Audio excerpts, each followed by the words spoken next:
Next టీచర్ల సర్దుబాటుపై మీనమేషాలు 13 జిల్లాల్లో పూర్తి కాని ప్రక్రియ. ప్రాథమిక పాఠశాలల్లో ఉపాధ్యాయుల కొరత. ఎన్నేళ్ళైందండి కాంగ్రెస్ అధికారంలోకి వచ్చి? రెండున్నర సంవత్సరాల దగ్గరికి వస్తున్నది. 2 ఏళ్ళు అయిపోయింది కదా. ఇంకా టీచర్లను ఎట్లా సర్దుబాటు చేయాలన్నది ఇంకా అదే చర్చల్లో ఉన్నారట. చాలా ప్రాంతాల్లో చాలా ఏరియాల్లో ఇంకా సింగిల్ టీచర్ ఉన్న స్కూల్ ఇంకా అట్లనే ఉన్నాయి. విద్యార్థులు ఎక్కువ మంది ఉన్నారు, టీచర్లు లేరు. విద్యార్థులు లేని దగ్గరేమో 2-3 టీచర్లు ఉన్నారు, 3-4 ఉన్నారు. సో దీన్ని ఒక సర్దుబాటు ప్రక్రియ చేపట్టాలి. ఇంకా ప్రక్రియ చేపట్టడానికి ఇంకా సమయం పడుతున్నదట. విషయం ఏంటంటే వీళ్ళకి గవర్నమెంట్ స్కూళ్ళ మీద ఒక బాధ్యతతో సోయితో పనిచేయాలా, పేద పిల్లలకి విద్యను అందించాలి అన్న ఒక ఆలోచన లేదు. ఎంతసేపు ప్రైవేటు. చూడండి, ప్రభుత్వ స్కూళ్లలో విద్యార్థుల సంఖ్య ఆధారంగా ఉపాధ్యాయుల సర్దుబాటు ప్రక్రియ పూర్తి కాకపోవడంతో అనేక చోట్ల టీచర్ల కొరత నెలకొంది. ఉపాధ్యాయుల పదోన్నతులు పూర్తయి నెల కావస్తున్నా టీచర్ల సర్దుబాటు పైన 13 జిల్లాల యంత్రాంగాలు మీనమేషాలు లెక్కిస్తున్నాయి. దీంతో కొన్ని చోట్ల విద్యార్థులు తమ స్కూల్లో ఉపాధ్యాయులను నియమించాలంటూ జిల్లా కేంద్రాలకు వచ్చి కలెక్టర్లకు విన్నవిస్తున్నారు. కొన్ని జిల్లాల్లో కలెక్టర్లే పట్టించుకోవట్లేదన్న విమర్శలు ఉన్నాయి. విద్యాశాఖ నిర్లక్ష్యం. విద్యాశాఖ మంత్రి ఎవరు?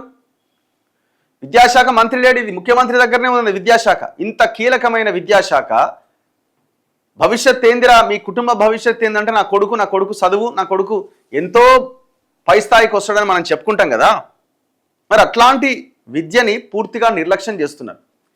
పోయిన 10 ఏళ్ళుగా నిర్లక్ష్యం అయింది అంటే ఇప్పుడు కూడా గదే నిర్లక్ష్యం. విద్యాశాఖ పదవి ఎవరి దగ్గర ఉంది? ముఖ్యమంత్రి రేవంత్ రెడ్డి దగ్గర ఉంది. రేవంత్ రెడ్డిని అడిగితే ఏమంటాడు? ఇప్పుడు ఏం నష్టం వచ్చింది? విద్యాశాఖ మీద రివ్యూ చేయట్లేదా? ఏం నష్టం వచ్చింది అంటాడు. ముఖ్యమంత్రి దగ్గర అంత కీలకమైన శాఖ ఎక్కువగా పక్కన పెట్టుకోవడం ఒకటైతే, సపరేట్గా విద్యాశాఖ మంత్రి ఉంటే దాని మీదనే ఫోకస్ ఉంటుంది ఆయనకి. ముఖ్యమంత్రికి 100 పనులు ఉంటాయి, 100లో ఇదొకటి. అదే విద్యాశాఖ మంత్రిని సపరేట్గా ఒకరిని పెడితే ఆయనకు అదే పని ఉంటుంది. 2 years అయిపోయింది, ఇంతవరకు మంత్రి లేడు. ఎంత దారుణం ఇది! మున్సిపల్ మంత్రి లేడు, విద్యాశాఖ మంత్రి లేడు, హోంమంత్రి లేడు. ఎంత కీలకమైన శాఖలు ఇవి! ప్రస్తుత విద్యా సంవత్సరంలో జూలై 15వ తేదీలోపుగా ఉపాధ్యాయుల సర్దుబాటు పూర్తి చేయాలని విద్యాశాఖ ఆదేశించింది. అయితే ఆ తర్వాత పదోన్నతులు ప్రారంభం కావడంతో అనేక జిల్లాల్లో ఆ ప్రక్రియ నిలిచిపోయింది. పదోన్నతులు అంటే ప్రమోషన్స్ తర్వాత జరపాలని భావించారు. ప్రాథమిక పాఠశాలల్లోని దాదాపు 3500 మంది ఎస్జిటీలు ప్రాథమిక పాఠశాలల హెచ్ఎంలుగా, ఉన్నత పాఠశాలల్లో స్కూల్ అసిస్టెంట్లుగా పదోన్నతి పొంది బదిలీల మీద పోయిరట. దాంతో ప్రాథమిక పాఠశాలలో ఉపాధ్యాయుల కొరత తలెత్తింది. తక్కువ మంది విద్యార్థులు ఉన్న చోట ఉపాధ్యాయులు అధికంగా ఉండడం, అవసరమైన బడుల్లో లేకపోవడం ప్రధానమైన సమస్య. దీనికి పరిష్కారంగా టీచర్లను తాత్కాలికంగా సర్దుబాటు చేయాల్సి ఉన్నది. పదోన్నతులు పూర్తయి నెల రోజులు కావస్తున్నా ఇప్పటికీ ఆదిలాబాద్, యాదాద్రి, ములుగు, కొత్తగూడెం, మహబాద్, వరంగల్, నిర్మల్, భూపాలపల్లి, జనగామ, కరీంనగర్, సంగారెడ్డి, వనపర్తి, నారాయణపేట జిల్లాల్లో ఈ ప్రక్రియ పూర్తి కాలే. విద్యాశాఖ ఉన్నతాధికారులు సైతం ఈ సమస్యను పట్టించుకోవట్లే. పలు జిల్లాల్లో తొలుత ప్రమోషన్లకు ముందు ఉపాధ్యాయుల సర్దుబాటుకు ఆదేశాలు ఇచ్చినా వారిలో 60 నుంచి 70% మందే చేరారు.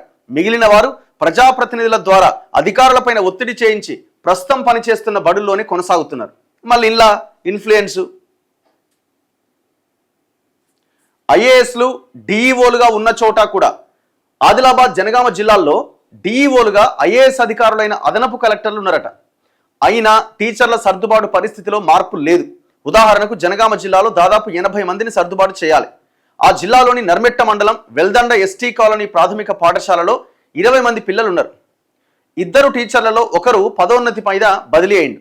కరీంనగర్ జిల్లా కేంద్రంలోని కొత్త యాస్వాడ ప్రాథమిక పాఠశాలలో 28 మంది పిల్లలుంటే 2 ఉపాధ్యాయులు ఉండేవారు. ఇప్పుడు ఒక్కరే ఉన్నారు.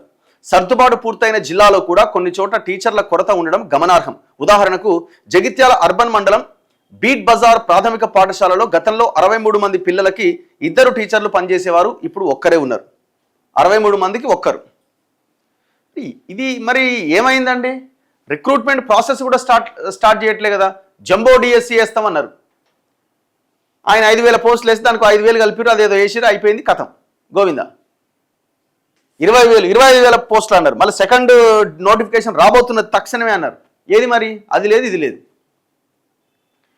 చివరికి ఉన్న టీచర్స్ని కూడా సర్దుబాటు చేసే ప్రక్రియ జరగట్లేదు. అంటే మీకు గవర్నమెంట్ విద్య మీద ఉన్న సోయంత. మళ్ళా పెద్ద పేరుకు పెద్ద అన్నట్టు ఇంటిగ్రేటెడ్ స్కూల్ స్టార్ట్ చేస్తున్నాం, మేము నియోజకవర్గానికి ఒక స్కూల్ కట్టబోతున్నాం, ఏంది ఒక్కొక్క స్కూల్కు 2000 కోట్లు ఇవ్వబోతున్నామని పెద్ద డ్రామా స్టార్ట్ చేశారు. అది అయ్యేలా మీరు అది గట్టి చేసేలోపు ఒక జనరేషన్ అయిపోతుంది, ఒక జనరేషన్ వెనక్కి వెళ్ళిపోతుంది. ఆయనేమో గురుకులాల మీద పడి ఉండే పోయిన కేసీఆర్, ఇప్పుడు ఈయనేమో ఇంటిగ్రేటెడ్ స్కూల్ అంటున్నాడు.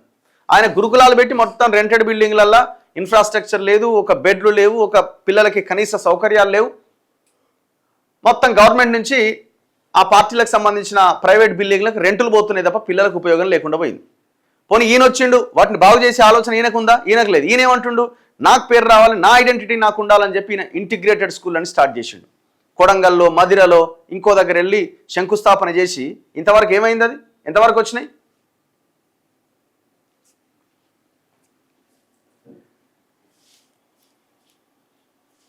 మళ్ళీ 2047 మన విజన్ అంటారు. మళ్ళీ అరే నువ్వు కనీసం పిల్లలకి చదువు కూడా అందించలేనప్పుడు ఇంకా నువ్వు 2047 విజన్ ఏమవుతుంది? ఎట్లా పెట్టుకుంటారు మీరు? ఇవాళ తెలంగాణలో విద్య కోసం కేటాయిస్తున్న బడ్జెట్ జస్ట్ 7%. కేసీఆర్కి మీకు తేడా ఏమున్నది? పోయిన గవర్నమెంట్లో గదే 7%, 6.5%, మీది గదే 7%. ఈ రాష్ట్రం ఏం బాగుపడుతుంది?